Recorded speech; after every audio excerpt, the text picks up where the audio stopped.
Hey folks, and welcome to the Pipnotic Symposium for the 16th of January 2020. Today we're going to look about taking some trades in alignment with our trading plan. Okay, so if I just pull up my trading plan, if you haven't seen this trading plan, I mean, this is just something that I'm working on. I'm pretty almost finished with it.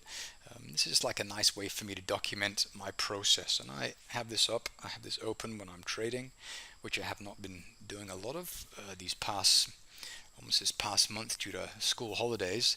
But this is something I'm going to have open on my screen so I can follow it. So if I'm ever in doubt about what I should be doing, then I can pull this up and I can have a look, so I can kind of realign myself with how I want to be trading.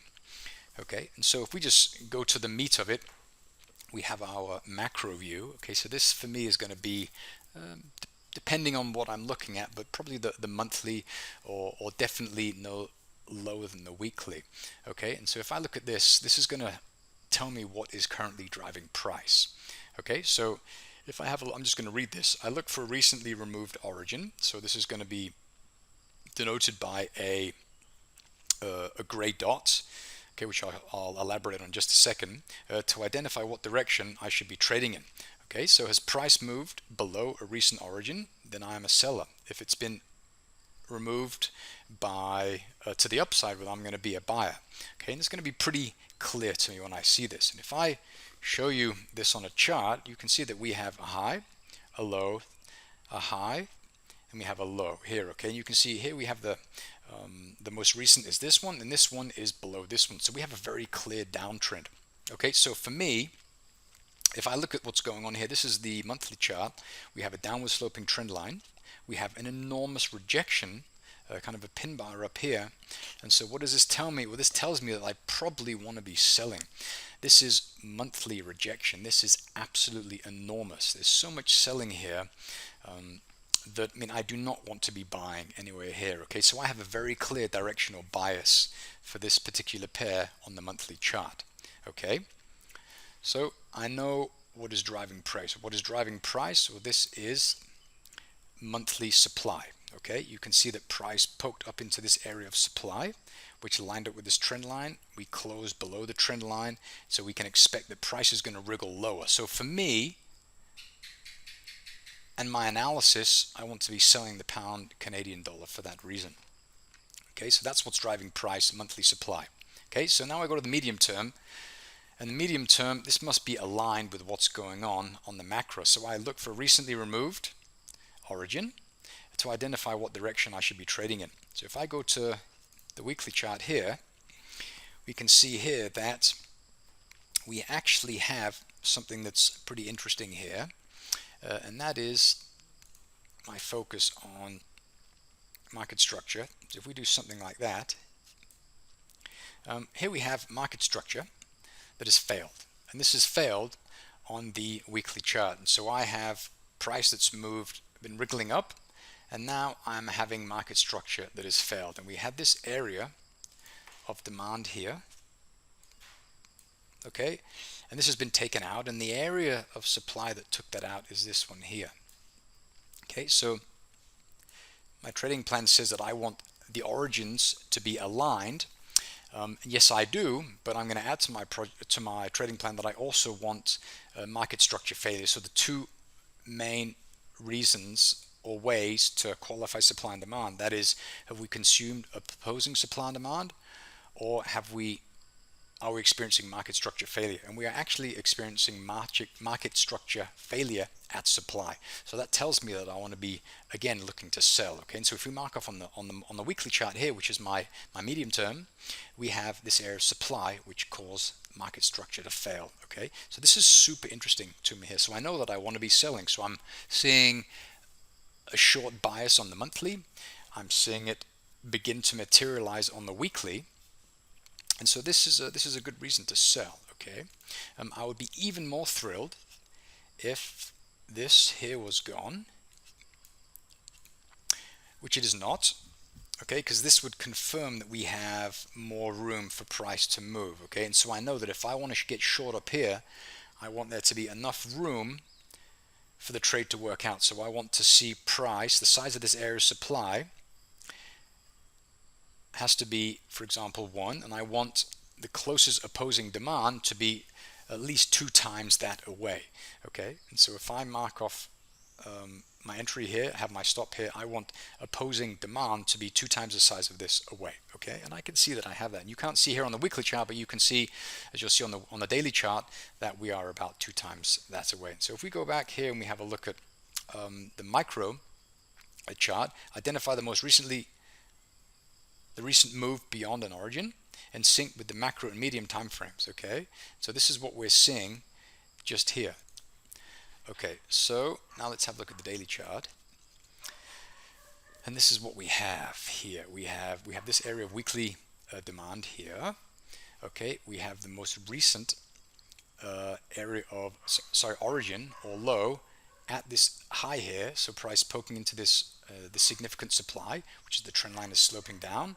Okay, and then we have this one here, and then price left. So that is telling me that we have an area of supply up here. So I could even, if I want to be a little bit more conservative, I could go like that, and I will, because when I see this pin bar, I'm thinking there's probably something inside that.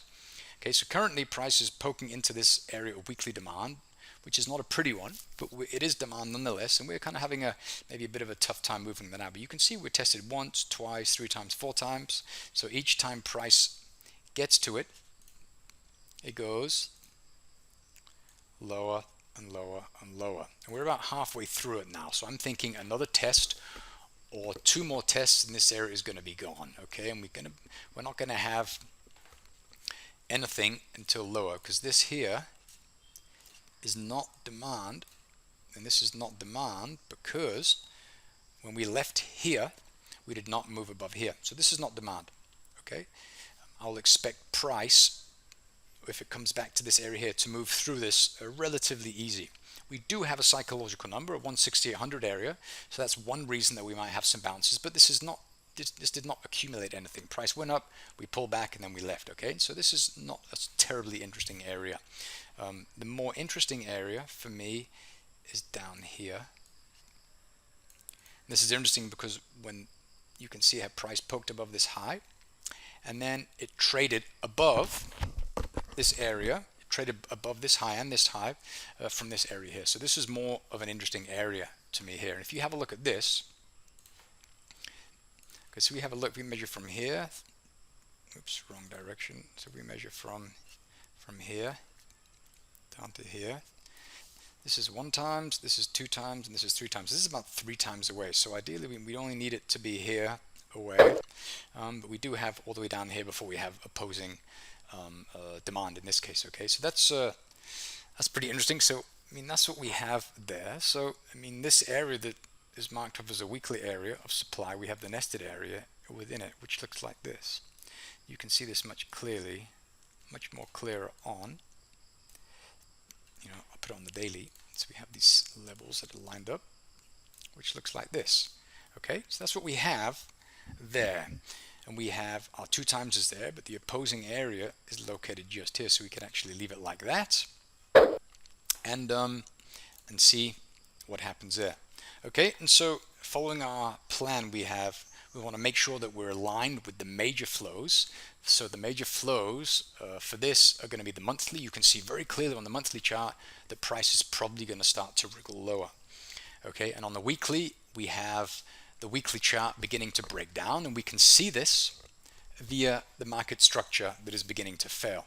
Ideally, we'd like to see opposing demand consumed on the weekly chart, which we haven't had yet, but this could be a good opportunity to enter early in anticipation that price is going to continue to wriggle down, consume that weekly demand, and they continue lower to this one down here, which looks pretty interesting for us. Okay, and if you have a look on the monthly chart, we have high, low, high, low. Last time price managed to get to up to here, we managed to move beyond this low. So what's saying that we're not going to continue and move below this low here? So what you could do is you could say, okay, we think that we're going to maybe move down to this opposing area of monthly demand, which will bring our risk reward to an even better level. Let's move it down here. This would bring it to